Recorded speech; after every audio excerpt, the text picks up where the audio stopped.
he thinks he can stand with me for 3 rounds, then I beg him to do it, because at the end of that, he'll be all, because his face will be a mess.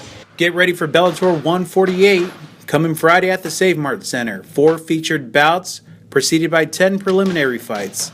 Paul Daly takes on Andy Urick in the night's main event, but many eyes will be on the rematch between Chris Honeycutt and Paul Bradley. The last time these guys fought, their heads collided and the match was called a no contest.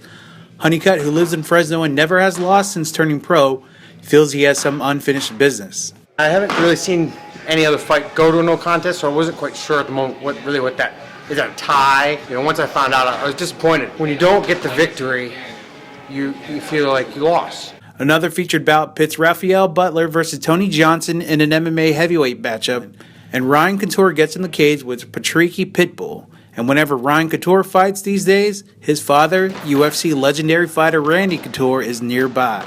Having that resource at my disposal, having all that experience to draw on, and anytime I've got a question about something in training or something in a fight, there's nothing that I could go through that he hasn't already seen before. It's always harder, both as a coach and trainer, and then of course another layer as a father.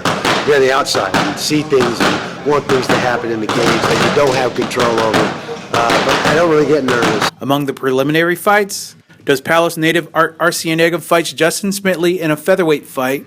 When Arcienega isn't doing his mixed martial art training, he's working at an accounting firm. It's pretty cool, I go to work, I sit on my desk, drink my coffee, I'm on the computer, so it's kind of cool because my body gets to rest. But Art says he's ready Friday. I am aware of his flashiness, and we did take that into account, so I'm very excited. It's going to be a very fun puzzle. One more prelim match to pay attention to. Fresno's Nick Bustamante versus Salvador Becerra in another featherweight fight. It's been almost a year since Bustamante last fought, but he still sports an undefeated record at 3-0. It'll be interesting to see if there's any nerves again. I'm not too nervous of a person. I've been itching to get back into the cage. I feel like when I do get back in there, I'll be ready to bang.